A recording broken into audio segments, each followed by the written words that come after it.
নমস্কার বন্ধুরা, আশা করি সবাই খুব ভালো আছো। চিকেন তো আমরা বেশিরভাগ কম বেশি ঘরে অনেকেই রান্না করে নিই। আজ আমি শেয়ার করব প্রতিদিনকার ঘরোয়া রান্নায় চিকেনে আমি ঠিক কি মশলা ব্যবহার করি, যার জন্য চিকেনের কালারটা যেমন অসাধারণ সুন্দর হয়, খেতেও কিন্তু খুব সুস্বাদু হয়। তাহলে চলো বন্ধুরা, দেরি না করে দেখে নেওয়া যাক পুরো ভিডিওটা। এখানে আমি 800 গ্রাম চিকেন খুব ভালোভাবে ধুয়ে 2 টেবিলস্পুন ভিনিগার মেখে রেখেছিলাম। আর এখানে একটা মিক্সার গ্রাইন্ডারে একটা বড় সাইজের রসুন, মিডিয়াম সাইজের এক টুকরো আদা, 7-8টা লাল পাকা লঙ্কা পেস্ট করে রেখেছি। পাকা লঙ্কা বলতে কিন্তু শুকনো লঙ্কা নয়। এখানে একটা প্লেটে 5-6টা পেঁয়াজ খুব মিহি করে কুচিয়ে নিয়েছি, সঙ্গে নিয়েছি একটা গোটা রসুন।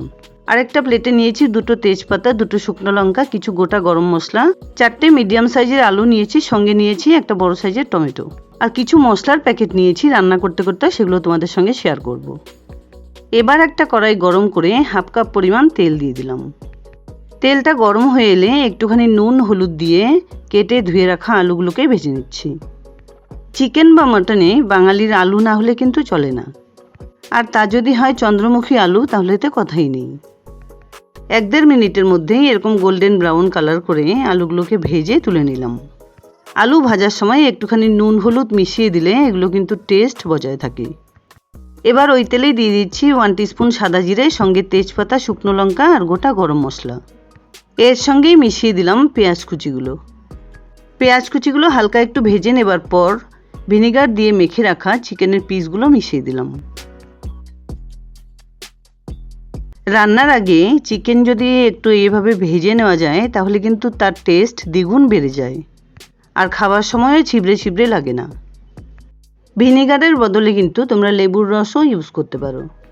ফ্লেমটাকে মিডিয়াম টু হাইতে রেখে চিকেনের পিসগুলো খুব সুন্দর করে উল্টো পাল্টা করে ভেজে নিচ্ছি। এর আগেও চিকেনের অনেক রকমের রেসিপি আমি তোমাদের সঙ্গে শেয়ার করেছিলাম। দই, লেবু বা ভিনিগার দিয়ে ম্যারিনেট করে রেখে, তাছাড়াও চিকেনের আরও অনেক রকম রেসিপি তোমাদের সঙ্গে শেয়ার করেছিলাম। তার মধ্যে কোন রেসিপিগুলো সবথেকে বেশি ভালো লেগেছে প্লিজ আমায় কমেন্টসে জানাতে ভুলো না। মোটামুটি 4-5 মিনিট ধরে এভাবে চিকেনগুলোকে ভেজে নেবার পর মিশিয়ে দিলাম একটা বড় সাইজের টমেটো কুচি আর সঙ্গে বানিয়ে রাখা পেস্টটা। এর সঙ্গে দিয়ে দিচ্ছি ভেজে রাখা আলুগুলো, দিয়ে দিলাম পরিমাণ মতো নুন। একটা বাটিতে 1 টিস্পুন হলুদ গুঁড়ো, 1 টিস্পুন জিরে গুঁড়ো, 1 টিস্পুন ধনে গুঁড়ো নিয়ে 1/2 কাপ জলের সঙ্গে খুব ভালোভাবে গুলিয়ে নিয়েছি, সেটাও কিন্তু মিশিয়ে দিলাম। শুকনো গুঁড়ো মশলা তাড়াহুড়ো করে কিন্তু আমরা অনেক সময় তরকারিতে দিয়ে দিই। ওভাবে না দিয়ে এভাবে মিশিয়ে দিলে কিন্তু পুড়ে যাবার সম্ভাবনা থাকে না, আর তরকারির টেস্টও খুব ভালো হয়। এবার চিকেনের সুন্দর একটা কালারের জন্য 1 টিস্পুন কাশ্মীরি লঙ্কা গুঁড়ো মিশিয়ে দিলাম। সঙ্গে এখানে দেখো একটা চিকেন মশলা নিয়েছি, এভারেস্টের চিকেন মশলা, সেই পাউচ থেকে পুরো পাউডারটা মিশিয়ে দিলাম। এবার সমস্ত মশলা সহ চিকেনটাকে খুব ভালোভাবে কষিয়ে নিচ্ছি।